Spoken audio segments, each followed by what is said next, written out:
열왕기상 오늘 계속 보실 텐데 오늘 열왕기상 17장 다 볼 거거든요. 네, 오늘은 열왕기상 11장을 그냥 읽어보는 그런 날이에요. 예, 같이 읽으면 좋을 것 같습니다. 지난주에 이어서 오늘도 옴므리의 아들인 아합의 시대로 들어가 볼게요. 제가 생각해도 좀 멋있는 말을 한 것 같은데요. 예, 아합의 시대로 들어가 보자 이거예요. 그러니까 독자의 입장에서 그냥 보는 게 아니라 그 말씀 속으로 깊이 들어가 보자 뭐 그런 얘기예요. 사실 그런 것을 우리가 묵상한다고 그래요. 묵상을 이렇게 독자 입장에서 보시는 게 아니라 그 이야기 속으로 풍덩 들어가서 그 안에서 하나님의 말씀도 듣고 엘리야의 이야기도 듣고 아합의 음성도 듣고 뭐 이렇게 하는 거거든요. 아합은 북이스라엘의 왕이에요. 그리고 바알을 숭배합니다. 그러면서도요, 말로는 하나님 섬긴다고 그래요. 아니, 바알을 숭배하면서 하나님을 섬기면은 어떻게 되는 거예요? 아주 혼합적이고 아주 혼탁한 그런 종교 생활을 하는 사람이 바로 아합이에요. 아합은 결국 바알의 본거지인 시돈의 공주 이세벨과 결혼을 합니다. 아합과 이세벨 때문에 하나님 믿어야 하는 그런 이스라엘 사람들이 하나님을 제대로 믿지 못하고 우상숭배로 더러워졌어요. 지도자 때문에 사람들이 우상숭배하게 되었다고요. 하나님 믿어야 하는 사람이 다른 것에 의지하고 다른 거에 집착하면 어떻게 되겠어요? 하나님 믿어야 되는 사람이 다른 걸 믿으면 어떻게 되겠냐고요. 하나님 믿어야 하는 사람이 중요한 순간에 기도하지 않는다면, 또 다른 것에 의지한다면, 다른 방법을 찾는다면 어떻게 되겠어요? 힘들다고 그렇게 말을 하면서 하나님 아닌 다른 것에 의지한다면 그런 사람을 우리가 하나님의 자녀다 이렇게 부를 수 있겠습니까? 다 똑같지 않습니다. 하나님께서 부르신 사람들은 일단은 비교하면 안 돼요. 다른 사람들과 비교하면 안 돼요. 왜 저 사람한테 말하지 않으시면서, 왜 저 사람한테 요구하지 않으시면서 왜 저에게만 요구하십니까? 얘기하면 안 돼요. 그건 요구가 아니라 사실 기대거든요. 여러분 부모님이 여러분한테 말하지 옆집 아이에게 말합니까? 안 그러잖아요. 자기의 자녀에게만 그렇게 어떤 때는 혹독하게, 또 어떤 때는 또 더 깊은 사랑을 그렇게 나눠주시는 거거든요. 그러니까 우리는 힘들 때마다 아버지 이렇게 불러야지 다른 방법을 찾아서는 안 된다는 거예요. 그런데 아합의 시대는 그러지 않았어요. 아합의 시대 정도 되면 그래서 사실 하나님께서도 이스라엘을 버려도 아무도 말 못해요. 정말 버릴 만큼의 그런 아주 처참한 영적 상황이 아합의 시대에 벌어지고 있었어요. 그런데요, 그 처참한 상황 속에서도 정말 이 좋으신 하나님께서 희망의 끈을 놓지 않으세요. 이건 뭐 국가뿐만이 아니라 여러분 인생에서도 마찬가지인데, 정말 처참하고 나는 무너졌다고 고백하고 다운됐다고 얘기하고 그래도 하나님께서는 희망을 절대로 놓지 않으세요. 북이스라엘, 정말 우상숭배에 깊이 빠져 있는 이 나라도 하나님께서 버리셔야 되는데 버리지 않으시고 희망의 끈을 놓지 않으셨어요. 그 희망의 이름이 바로 엘리야예요. 엘리야라는 선지자를 보내줬어요. 엘리야. 엘도 있고 야도 있네요. 이거 뭔 뜻이냐면 엘이 야다 이런 뜻이에요. 엘이 뭐예요? 할렐루야, 하나님이란 뜻이에요. 하나님. 야는 뭐예요? 야훼, 여호와란 뜻이에요. 나의 하나님은 여호와이시다. 나의 하나님은 여호와이시다. 이런 뜻이 바로 엘리야예요. 그 말이 그 말 아닌가 싶지만은 아니에요. 나의 하나님은 여호와이시지 다른 분은 아니시라는 거예요. 내가 믿는 하나님은 이분이시라는 거예요. 그게 바로 엘리야예요. 엘리바알 아니고요. 엘리머니 뭐 이런 거 아니고 엘리야 이렇게 말하는 거예요. 참 얼마나 멋진 이름이에요. 그죠? 이스라엘이 우상숭배에 빠져 있을 때 하나님께서는 홍수로 그들을 쓸어 버리실 수도 있는데 그렇게 하지 않으셨고, 군대로 그들을 칠 수 있었는데도 그렇게 하지 않으셨어요. 경고하고 또 경고하고 하다가 나중에 안 되시면 그렇게 하실 수도 있는데 아직은 그렇게 하지 않으세요.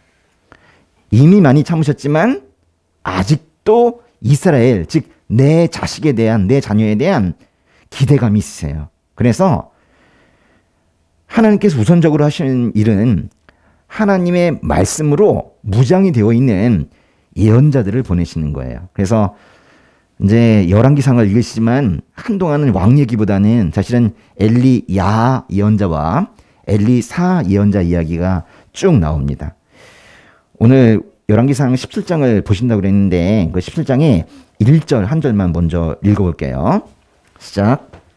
그때 길라앗에 살던 사람들 가운데 디십 사람 엘리야가 아합에게 말했습니다.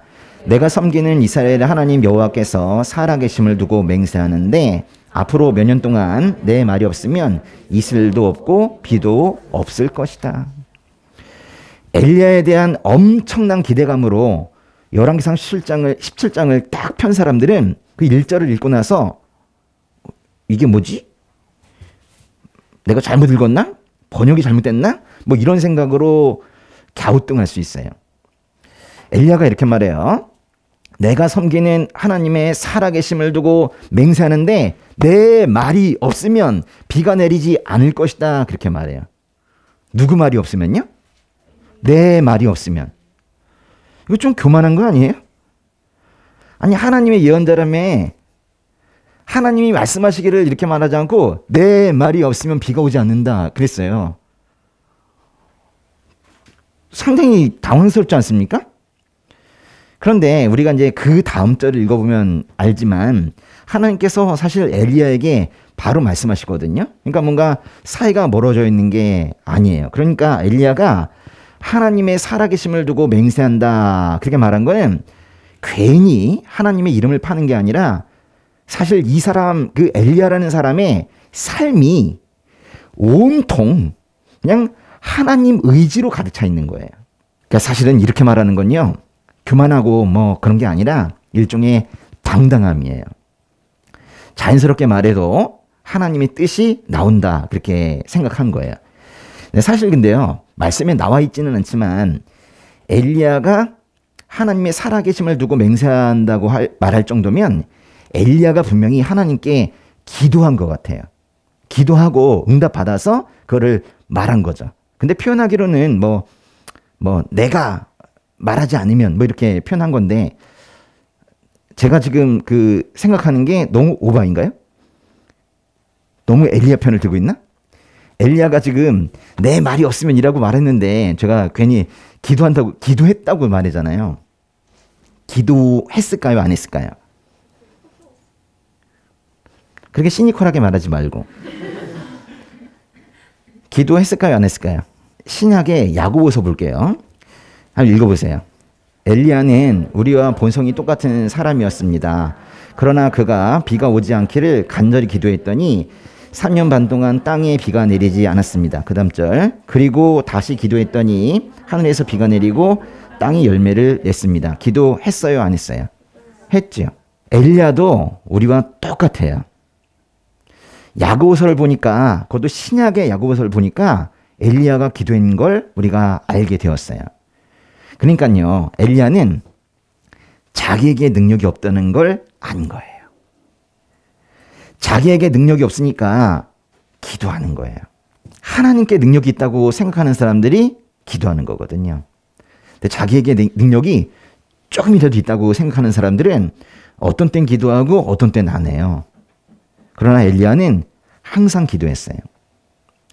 그러면요, 그렇다 하더라도 아니 표현 쓰기를 열왕기상에서 하나님께서 말씀하지 않으시면 뭐 이렇게 표현하지 왜 내 말이 없으면 비가 오지 않을 거다 이렇게 표현을 했을까요? 내 말이 없으면 이슬도 없고 비도 없을 것이다.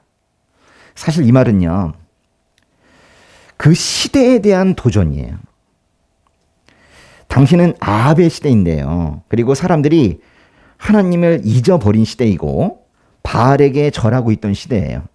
그 시대를 향해서 도전하는 거예요. 얼핏 들으면 이해가 좀 안 될 수도 있는데 한번 생각해 보세요. 사람들은요, 당시 사람들은 바알이라는 그 우상이 비구름을 몰고 다니면서 비를 내려준다, 그렇게 생각했어요. 농경사회에서 비보다 더 중요한 건 없거든요. 그런데 엘리야가 아주 단호하게 말해요. 바알은 가짜다. 바알에게 절한다고 해서 비가 오는 게 아니고, 잘 들어봐라. 하나님을 믿는 내가 말한다. 하나님을 믿는 내가 말한다. 비가 다시 온다는 내 말이 없으면, 하나님을 믿는 나의 말이 없으면 다시는 비가 오지 않을 것이다. 이렇게 말하는 거예요. 그러니까 바알이 가짜라는 걸 이렇게 지금 표현하고 싶은 거예요. 그 다음에 2절에서 6절까지 한번 읽어볼게요. 여호와께서 엘리야에게 말씀하셨습니다. 너는 여기를 떠나 동쪽으로 가서 요단강 앞 그릿 시냇가에 숨어 지내라. 그리고 너는 그 시냇물을 마셔라. 내가 까마들에게 명령해 거기에 있는 네게 먹을 것을 가져다 하겠다. 그리하여 엘리야는 가서 여호와의 말씀대로 했습니다. 요단강 앞 그릿 시냇가로 가서 지냈습니다. 까마귀들이 아침 저녁으로 엘리야에게 빵과 고기를 날라다 주었습니다. 그리고 엘리야는 그곳의 시냇물을 마셨습니다. 엘리야가 바알 숭배를 하는 권력자에게 바알은 절대로 비를 내려주지 못한다. 바알은 우상일 뿐이다. 라고 선포하고 나서 하나님께서 엘리야에게 바로 말씀하신 거예요. 야, 너 위험하다, 야. 아위 또 이세벨이 화가 난 것 같다. 너 위험하다, 야. 그래서 이 하나님께서 엘리야를 다른 곳으로 옮기셔서 지금 숨기신 거예요.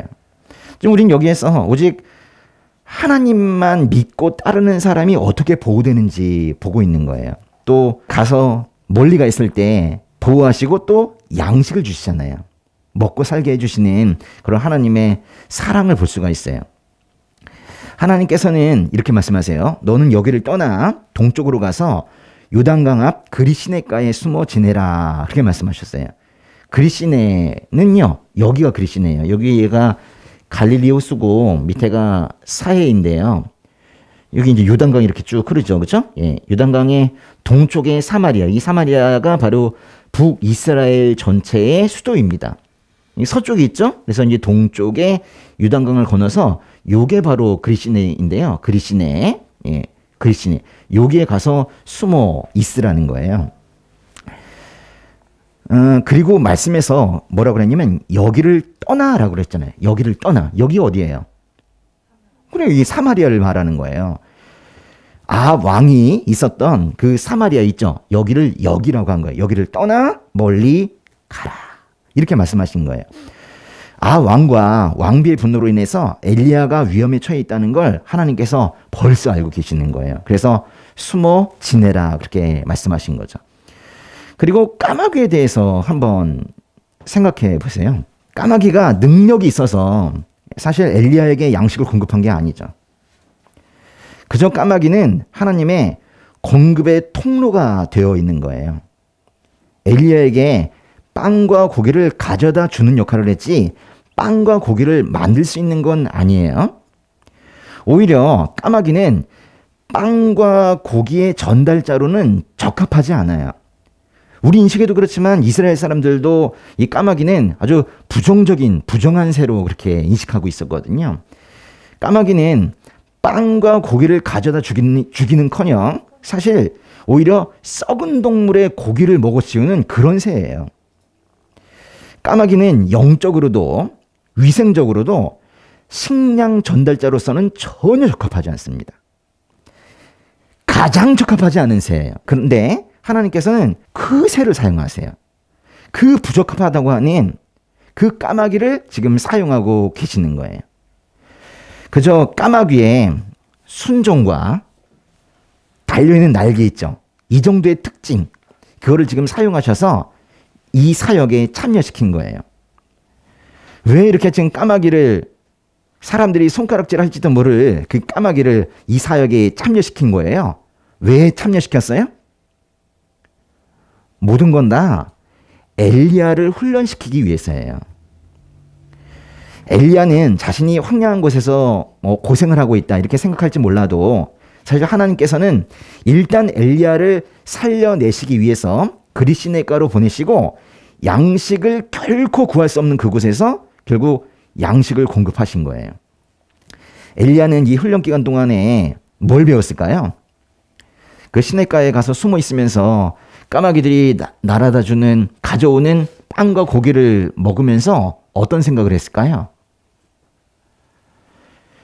하나님을 전적으로 의지하는 것이 무엇인지 배웠을 것 같아요. 정말 하나님께 의지하지 않으면 죽을 수밖에 없는 그런 삶을 살면서 전적으로 하나님을 의지하는, 그게 뭔지를 아주 몸 전체가 깨달았을 것 같아요. 그리고 사실은 이때 많이 겸손해졌을 것 같아요. 정말 민물이고 부정하다고만 생각했던 그 까마귀들, 정말 보기도 싫었던 까마귀들인데 언젠가부터 까마귀가 오기를 기다리고 있었겠죠. 식량이 오니까요. 그렇게 정말로 부적합한 그런 까마귀를, 함량 미달의 까마귀들을 식량 전달자로 귀히 사용하시는 하나님을 보면서 또 이런 생각했을 거야. 내 생각은 틀릴 수 있구나. 하나님의 시선으로 세상을 봐야지 내가 기존에 생각하고 있던 그 평가 기준으로 세상을 보면 안 되겠구나. 뭐 이런 생각도 했겠죠. 그러면서 이제 많이 성장했을 거예요. 그 다음 7절에서 9절까지 한번 보겠습니다. 얼마 뒤 시냇물이 다 말라버렸습니다. 그 땅에 비가 내리지 않았기 때문입니다. 그러자 여호와께서 그에게 말씀하셨습니다. 너는 일어나 시돈의 사르밧으로 가서 지내라. 내가 그곳에 있는 한 과부에게 내게 먹을 것을 주라고 명령해 두었다. 정말 비가 내리지 않았고 시냇물도 다 말라버렸네요. 비가 내리지 않을 것이라는 엘리야의 선포대로 비가 내리지 않았고 시냇물도 다 말라버렸어요. 즉 비가 내리지 않아서 정말 이렇게 땅이 쩍쩍 갈라지는 이 상황을 엘리야만 따로 피했던 게 아니에요. 분명히 엘리야가 비가 오지 않을 거다라고 선포했는데 그 비가 오지 않아서 땅이 짝짝 갈라지는 저 빈곤 상태에 있는 거를 엘리야도 경험하게 됐다고요. 심지어는 시냇물이 다 말라버려서 이제 더 이상 먹을 물도 없게 된 거예요. 빈곤의 상태를 함께 경험하고 있는 거예요. 그러니까 지금 엘리야는 또 이 그리시네가에서 뭘 배우고 있냐면 하나님 믿는 사람만의 특권을 배우는 게 아니라 공감을 배우고 있는 거예요. 공감을. 사람들의 아픔을 어떻게 공감할 수 있는가, 그거를 하나하나 지금 배우고 있는 거예요.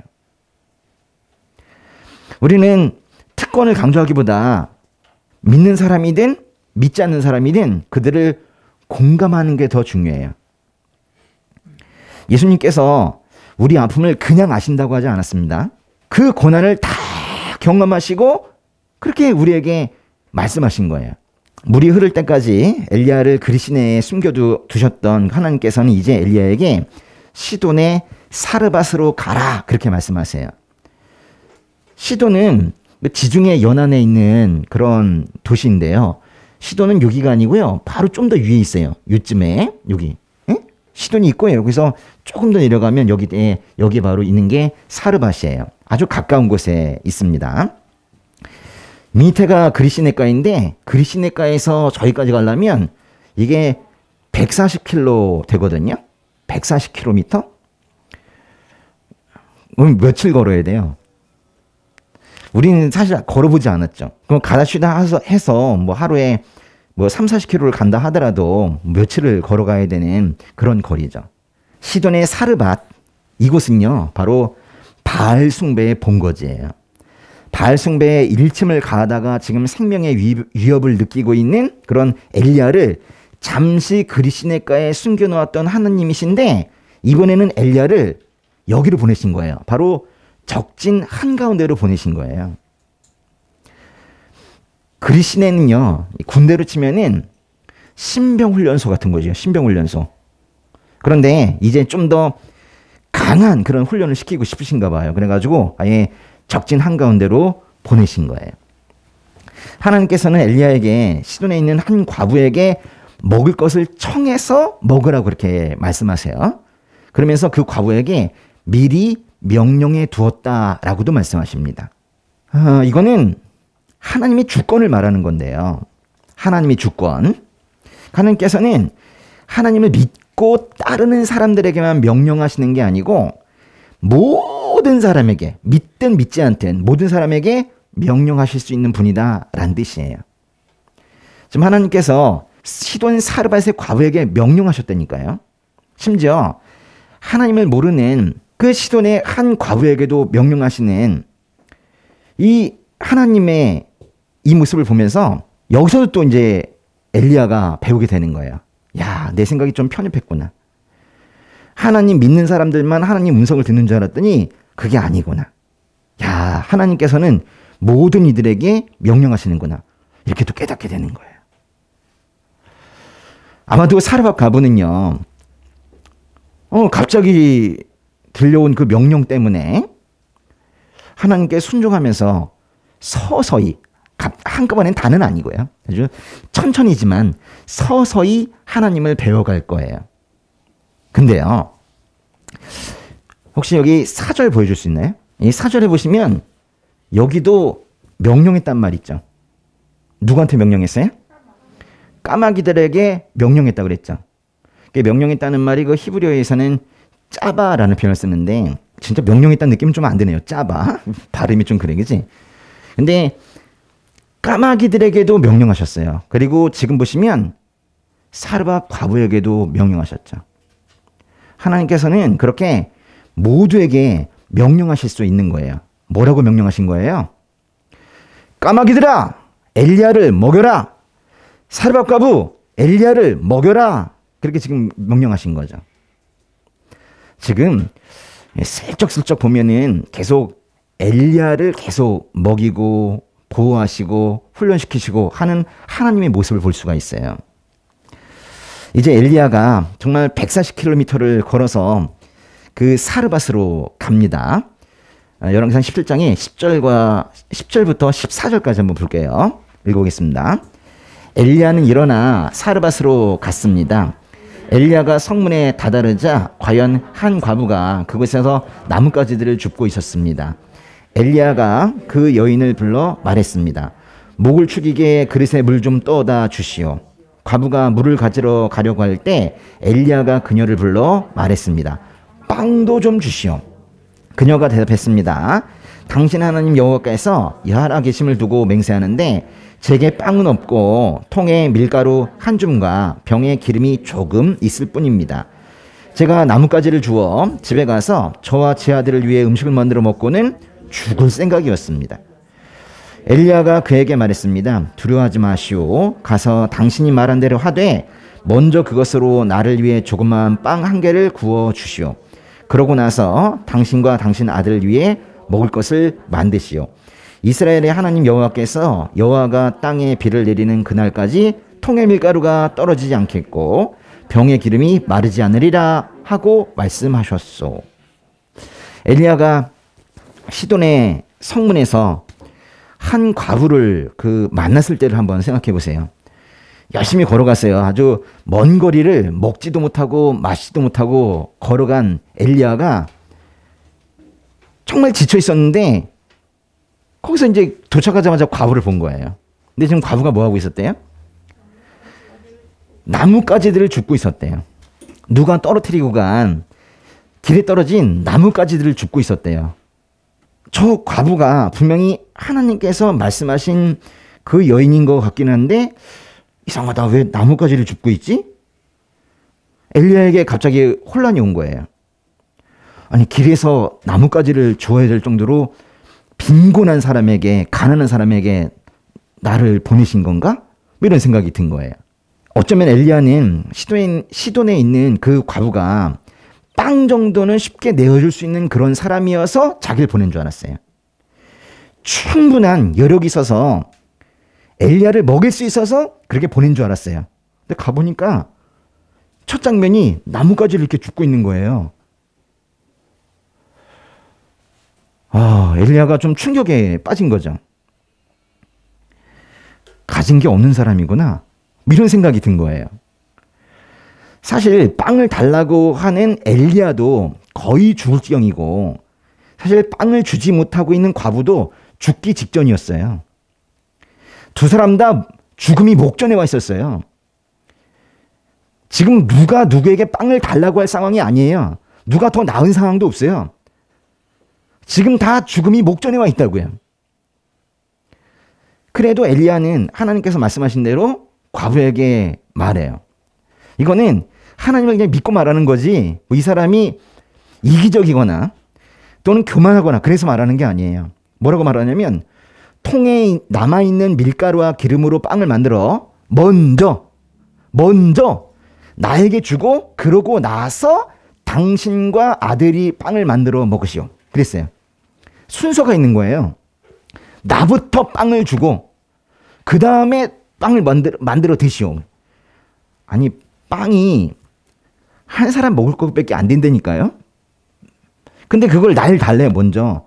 근데 걱정하지 말라는 거예요.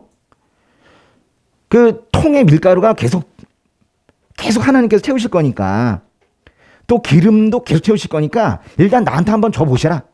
그 다음에는 하나님께서 채우실 것이다. 이렇게 말한 거예요. 분명히 남아있는 밀가루와 기름으로는 빵 하나도 겨우 만들 수 있는 상황이지만 엘리야는 궁극적인 공급자를 생각한 거예요. 궁극적인 공급자이신 하나님을 신뢰하고 그 과부가 공급의 통로라는 것을 믿으면서 당당하게 말한 거예요. 겉으로는 나뭇가지를 줍고 있고 그리고 초췌한 모습이어도 하나님께서 나를 여기에 보내신 거는 저 과부가 나의 공급자다라고 믿고 있었기 때문에 그래요. 그 과부를 믿은 게 아니라 하나님을 믿고 있었기 때문에 그래서 당당하게 빵 주세요 라고 말한 거예요. 우리 생각과는 너무 달라요. 그죠? 우리는 딱 봐서 줄만 하면 얘기하겠지만 아니면 말도 꺼내지 않죠. 그죠? 근데요. 엘리야가 지금 그 과부에게 뻔히 알면서 응? 그냥 오늘 저녁 먹고 죽겠다잖아. 근데 그 뻔히 알면서 빵 하나 주시오 이렇게 말하는 건 사실은 인간적으로 보면 죽어라 그 얘기랑 똑같은 거 아니에요? 빵 하나 만들 밀가루밖에 없는데 그걸 먼저 나에게 달라 그렇게 말하는 사람이 어디 있어요? 있네요. 엘리야. 그죠? 여러분 믿음은 사람들 눈에 그렇게 예쁘게 보이지 않을 수도 있어요. 근데 이게 진짜 믿음이에요. 판단하지 않았어. 야 이러해서 충분하니까 저 사람이 나한테 빵을 주겠군. 이게 아닌 거예요. 누가 보더라도 빵을 절대로 줄 수 없는 여인에게 빵을 달라고 말한 거예요. 그것도 하나님께서 그렇게 말하라고 말씀하셨으니까. 이게 쉽다고 생각합니까? 그렇지 않아요. 우리가 삶에서 공급자를 찾을 때는 이렇게 찾아야 되는 거예요. 그냥 우리의 시선으로 뭔가 판단해가지고 저 사람에게 뭐 말하면 뭐가 나오겠구나. 뭐 저 회사에 들어가면 뭐가 나오겠구나. 그게 아니라니까요. 우리의 공급자는 궁극적인 공급자는 하나님이시고 우리가 어디를 가든 하나님께서 공급하시는 거예요. 우리의 공급의 통로만 바꾸시는 건데 그거를 제발 여러분의 시각으로 괜찮은 통로구나 아니구나 이런 거 생각하지 말라고요. 그렇지 않단 말이에요.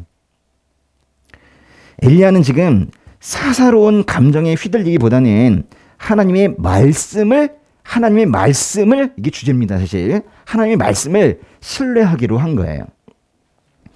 나에게 먼저 빵을 주시오. 비가 내려서 다시 상황이 좋아질 때까지 빵과 기름은 하나님께서 계속 공급하실 겁니다. 그러니 나에게 먼저 빵을 주시고 그 다음에 당신들 빵을 만들어 먹어보시오. 뭐 이렇게 얘기한 거예요. 확신이 있었어요. 확신. 근데 어떻게 됐어요? 15절 16절 한번 읽어보세요. 과부는 가서 엘리야가 말한 대로 했습니다. 그러자 그 여자와 엘리야와 그 식구가 여러 날을 먹었는데도 통에 밀가루가 떨어지지 않고 병의 기름이 마르지 않았습니다. 여호와께서 엘리야를 통해 말씀하신 대로 된 것입니다. 과부는 엘리야가 말한 대로 했어요. 그러자 통에 밀가루가 떨어지지 않고 병의 기름이 마르지 않았대요. 정말 하나님께서 말씀하신 대로 그대로 된 거예요. 엘리야의 마음이 어땠을까요? 사실 엘리야도 긴장하고 있었을걸요? 말은 저렇게 했지만은 정말 자기는 빵을 먹었는데 그 다음에 더 이상 빵을 만들 밀가루가 없으면 저 과부랑 그 아들은 죽는 거거든요. 근데 뭐 하나님께서 말씀하셨으니까 그대로 전달한 거예요. 네. 근데 정말로 하나님께서 공급을 하신 거예요. 엘리야의 마음은 이랬을 거예요. 그러면서 엘리야도 뿌듯했겠죠. 말씀하신 그대로 하시는 그 하나님을 목격을 하면서 엘리야의 믿음도 커진 거예요.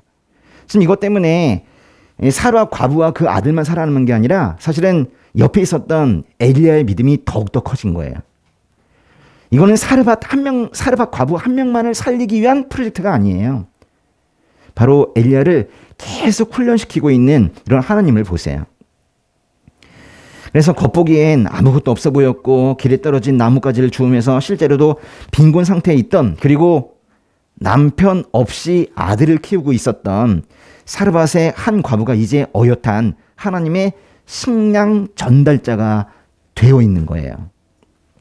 만약에 하나님께서 그 과부에게 엘리야를 보내지 않으셨다면 그날 저녁에 과부 아들은 정말로 그 마지막 빵을 먹고 죽었을 거예요. 근데 하나님께서 어떤 인생을 은혜로 만지시면, 너무 멋있는 말 같아. 은혜로 만지신다고요. 어떤 인생을 이렇게 은혜로 이렇게 만지시면은 그 인생도 회복되고 그 주변 사람들도 다 같이 회복이 돼요. 그러니까 우리가 한 사람이 잘 믿는 게 매우 중요해요. 왜 우리 가족에 누구누구는 안 믿지? 이게 아니고요. 그거는 하나님께 맡기시고 계속 기도하세요. 근데 그걸 생각할 때가 아니라 일단 내가 잘 서 있는 게 중요해요. 내가 잘 믿으면, 내가 그래서 회복이 되면 다 회복이 된다니까요. 그래요, 안 그래요? 저 이하나 자매님 그래요, 안 그래요?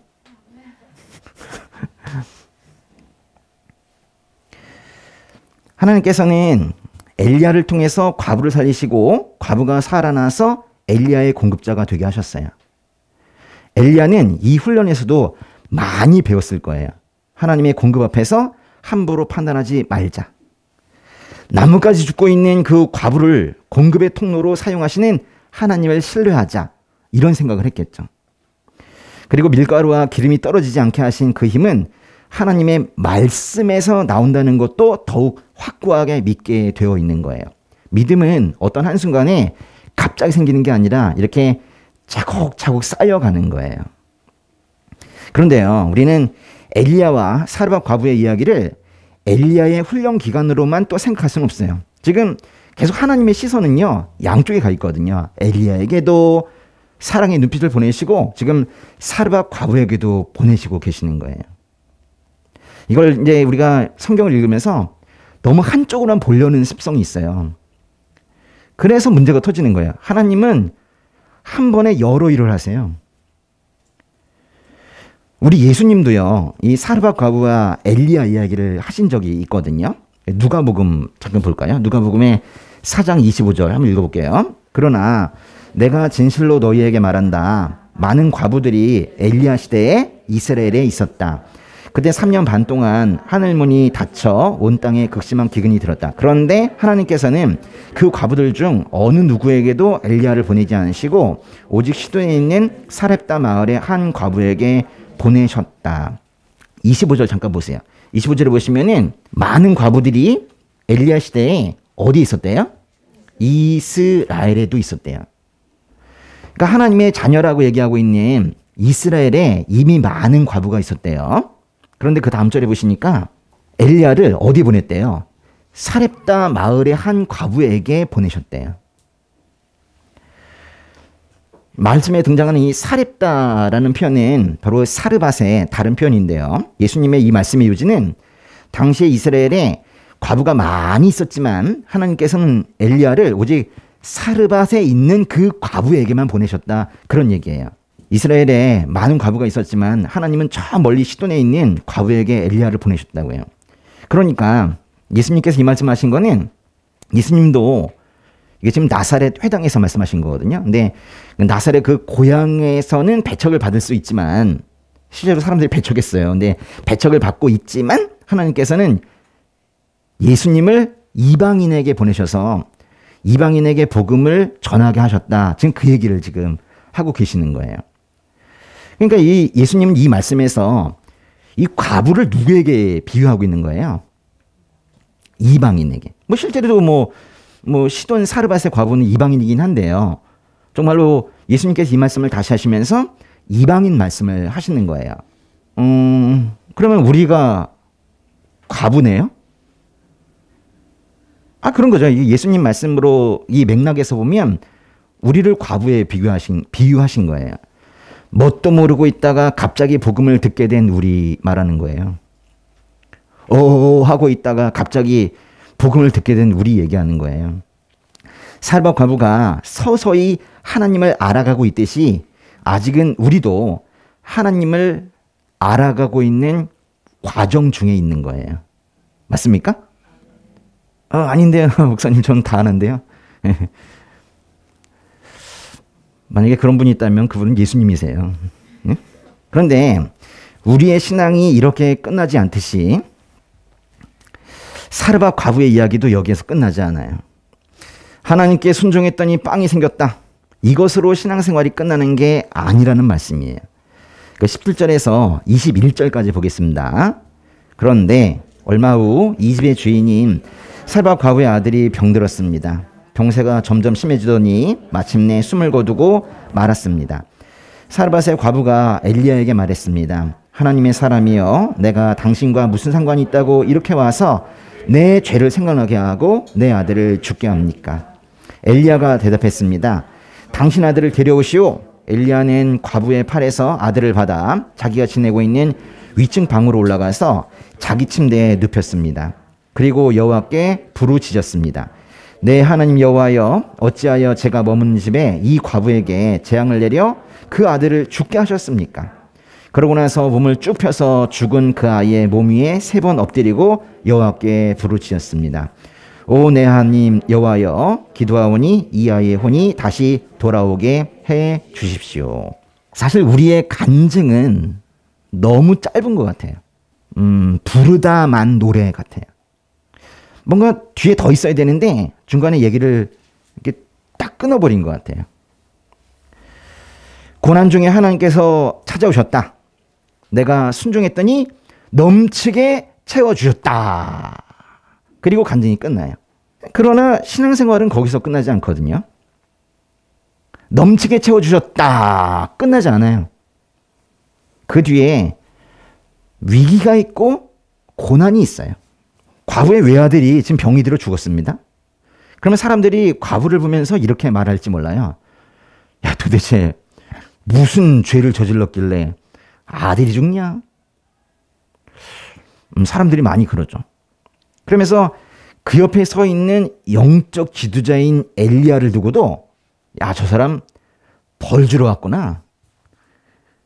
뭐 도우러 온 줄 알았더니 하나님의 심판자의 대리인으로서 저 과부를 벌 주러 왔구나. 뭐 이렇게 생각할지도 몰라요. 아마도 과부도 그렇게 생각했을지도 몰라요. 그래서인지 과부가 엘리야를 붙들고 말을 합니다. 왜 여기 오셨습니까? 왜 오셨습니까? 왜 오셔가지고 저 잘못한 거, 저 죄도 생각나게 하시고 왜 아들을 죽게 하셨습니까? 이게 지금 말의 톤은 좀 낮아도 사실은 아주 맹렬히 비난하고 있는 거예요. 왜 오셨습니까? 사르밧 과부처럼 이 신앙생활 중에 고난이 찾아오기도 해요. 또 뭐 엘리야의 입장에서 보면은 한다고는 했는데 하나님이 일을 하다가 이렇게 비난을 받게 될 수도 있고 오해를 살 수도 있어요. 하나님 믿는 사람들끼리 만났는데 이런 일이 생길 수 있어요. 지금 믿은 사람은 흔들리고 도와주려는 사람은 오히려 비난을 받고 이렇게 될 수 있어요. 그러나 그런 비난에 일일이 대응하고 화내고 힘들어하고 그러면 하나님의 일을 할 수가 없어요. 그랬다면 저도 여기 있지 못합니다. 그렇죠? 그런 거는 그냥 묻어두는 거예요. 엘리야는 과부의 질문에 그래서 대답하지 않아요. 과부가 질문한 거는 그냥 묻어둬요. 그저 말하는 게 그거예요. 아들 데려오세요. 그저 아들을 데려오라고 하고 자기가 머물고 있는 위층 방에 아이를 눕혔습니다. 지금 이제 과부는 따로 있고 지금 다락방에 자기 이게 죽어 있는 아이와 엘리야만 있는 거예요. 엘리야가 또 한 번 혼란스러웠어요. 하나님, 지금 이게 무슨 상황이죠? 저는 이게 잘 되어가고 있는 줄 알았는데 애가 갑자기 죽었어요. 이게 뭐죠? 이러면서 이제 엘리야도 상당히 혼란스러웠을 거예요. 그리고 이제 죽은 아이의 몸 위에 3번 엎드리면서 하나님께 간절히 기도했어요. 이 아이의 혼이 다시 돌아오게 해 주십시오. 살려주세요, 하나님. 이렇게 간절히 기도했어요. 자신에게 생명에 관한 아무런 능력이 없다는 걸 아니까 이렇게 간절하게 기도한 거죠. 그거는 하나님만이 하실 수 있는 일이니까요. 그러니까 이제 엘리야도 얼마나 떨렸겠어요. 하나님께 그저 그냥 매달린 거예요. 하나님께서 하시면 하는 거고 안 하시면 안 하는 거잖아요. 그러니까 얼마나 떨렸겠어요. 근데 하나님께서 어떻게 하셨어요? 22절부터 그 마지막까지 24절까지 한번 읽어볼게요. 여호와께서 엘리야의 기도를 들어주셨습니다. 아이의 혼이 돌아와 아이가 살아난 것입니다. 엘리야가 아이를 안고 그 집 위층 방에서 아래로 내려가 아이를 그 어머니에게 주며 말했습니다. 보시오, 당신 아들이 살았소. 그러자 여자가 엘리야에게 말했습니다. 이제 당신이 하나님의 사람인 것과 당신의 입에서 나오는 여호와의 말씀이 진실임을 알겠습니다. 하나님께서 엘리야의 기도를 들으시고 아이를 살리셨어요. 그것도 바알 숭배의 본거지에서 하나님의 능력을 나타내신 거예요. 제일 기쁜 건 엘리야예요. 엘리야는 너무 기뻤어요. 나의 하나님이 내 인생을 이끌고 계시는 그 하나님께서 지금 아이를 살리셨잖아요. 이게 좀 처음이에요. 성경에서 이렇게 사람이 죽었던 사람이 살아나는 첫 번째 기적이 지금 여기서 나온 거예요. 23절 보세요. 23절에 보시면은 엘리야가 뭐라고 그랬어요? 보시오, 당신 아들이 살았소. 여기에 얼마나 큰 기쁨이 들어있는지 아시겠어요? 큰 기쁨이 이 말 속에 들어가 있는 거예요. 보시오, 당신 아들이 살았어. 보여주고 싶은 거예요. 살아난 거를. 엄마한테 막 보여주고 싶은 거예요. 기쁨의 눈물이 나오지 않겠어요? 아이가 살아나서 흔들리던 사르밧 과부의 믿음을 잡아준 것도 기쁘고, 지금 자신의 기도를 들어주신 하나님께 정말 감사한 거예요. 그것도 기쁘고, 여러 가지 기쁨이 막 몰려오면서 기쁨의 눈물이 확 쏟아진 거예요. 보시오, 당신 아들이 살았소. 이 말에 얼마나 많은 감정이 들어가 있는지 느끼세요? 사르밧 과부는 살아난 아이를 보면서 이렇게 고백을 해요. 이제 당신이 하나님의 사람인 것과 당신의 입에서 나오는 여호와의 말씀이 진실임을 알겠습니다. 여호와의 말씀이 진실이래요. 물론 아직은요, 이 여인이 하는 말을 보면 엘리야를 하나님의 사람 이렇게 말하고 여호와의 말씀도 이렇게 표현해요. 당신의 입에서 나오는 여호와의 말씀 이라고 말하고 있어요. 엘리야를 믿는 건지 하나님을 믿는 건지 조금 약간 헷갈리게 지금 말하고 있는데 표현이 그래요. 근데 보세요. 보이는 건 엘리야거든요. 그러니까 엘리야의 하나님을 얘기하는 거고 엘리야의 입에서 나오는 하나님의 말씀을 얘기하는 거지, 아직 사르밧 과부는 하나님을 안 지 얼마 안 됐기 때문에 엘리야 위에서 일하시는 하나님을 보지 못해요. 믿지 않는 여러분의 가족이 여러분만 보잖아요.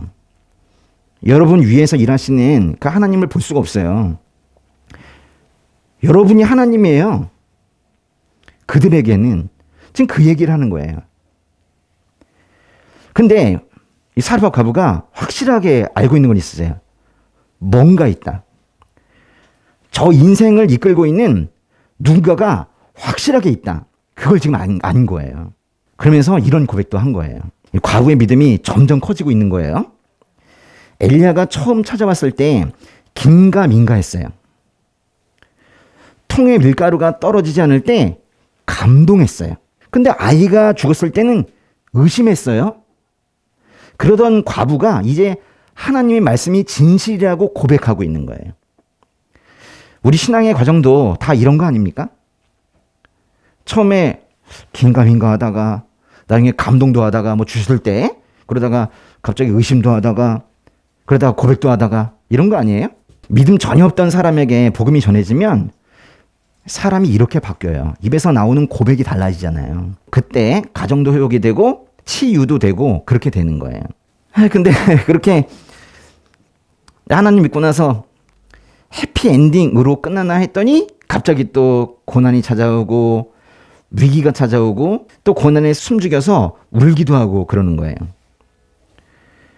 옆에서는 다 하나님 만나서 좋지? 뭐 이렇게 얘기하고 있는데 갑자기 내 삶은 너무 힘들어서 말도 못하고 좋아 뭐 이렇게 얘기하면서도 숨죽여서 울고 있는 자기를 또 보게 되는 거예요.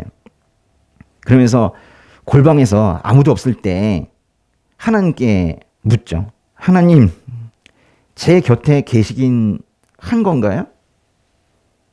뭐 이렇게 묻죠. 근데요, 결국 우리가 이제 결국 깨닫는 게 있거든요. 뭐냐면 정말 하나님께서 계시지 않은 것만 같던 하나님께서 계시지 않다고 정말 확신하고 있었던 그 순간에도 여전히 역시 하나님께서 내 곁에 계셨구나. 그걸 깨닫게 되는 거예요. 이게 사실 뭐 그때 깨달으면 얼마나 좋겠어요. 근데 좀 시간이 지나서 깨달아요. 아, 그때도 계셨구나. 근데 그렇게 믿음이 성숙되어 가는 거거든요. 단순히 예배드리고 말씀 읽고 단기 선교 갔다 오고 봉사하고 그러는 동안에 점점 하나님의 존재와 하나님께서 일하는 방식이 선명해져 가는 거예요. 사실 뭐 저보다 연배가 더 있으신 분들이 있어서 좀 죄송스럽긴 하지만 인생이라는 거 사실 하나님이 더욱 선명해지는 과정 아닙니까? 그렇잖아요. 하나님의 존재와 하나님께서 그 인생에 일하시는 방식이 점점 또렷해지는 거, 그게 바로 사실 인생이에요. 버스 손잡이 잡으면 계속 흔들리는데요. 이렇게 계속 흔들리듯이 그렇게 사는 우리들이지만은 하나님께서는 우리가 그 고난의 터널을 결국엔 지나서 그 어둠 속에서 늘 함께하고 계셨던 하나님을 발견하게 되기를 바라요. 어두울 때 모르잖아요. 근데 결국 나왔더니 혼자 나온 게 아니야. 옆에 그분이 계신 거죠. 그걸 알라고 하는 거예요. 우리가 사망의 음침한 골짜기로 다닐지라도 해를 두려워하지 않는 것은 그거는 하나님께서 우리와 함께하고 계심을 우리가 알고 있기 때문인 거예요. 우리의 믿지 않는 가족들, 믿지 않는 친척들, 믿지 않는 이웃들이 모두 예수님 믿고 구원받기를 원합니다. 그래서 사르밧 과부가 엘리야에게 말한 것처럼 그들도 그렇게 고백했으면 좋겠어요. 당신의 입에서 나오는 하나님의 말씀이 진실임을 제가 알겠습니다. 이러면 얼마나 좋겠어요. 사르밧 과부처럼 우리 입에서 나오는 말이 하나님을 증거하고 있다고 그들이 말한다면 얼마나 좋겠어요. 사실 열왕기상 17장에서는 사르밧 과부의 믿음이 성장하는 과정 속에서 사실 엘리야 예언자도 성장하고 있는 거예요. 하나님께서는요, 누구를 위해서 누구를 뭐 등한시하거나 그렇게 안 하시고 동시에 다 키우세요. 보세요. 다 크고 있잖아요. 원래 하나님께서는 한 번에 여러 일을 하십니다. 그리시네가에서는 그 다음 사르밧 사역을 위해서 엘리야를 훈련을 시키셨는데 지금 다시 사르밧 사역에서 훈련을 또 시키시는 걸 보면은 앞으로 엘리야에게 뭔가 더 큰 일을 맡길 예정이신가 봐요. 지금도 과정 중인 거예요. 그러니까 열왕기상 17장이 이 전체가 엘리야에게는 바로 훈련의 기간입니다. 하나님께 전적으로 의지하고 하나님의 능력을 체험하고 흔들리는 믿음을 잡아주고 간절히 기도해서 기적을 경험하는 그런 기간이 되는 거예요. 지금 그런 인생 살고 계세요? 과정 중에 있는 거예요. 뭔가 완성되었다고 생각하지 마세요.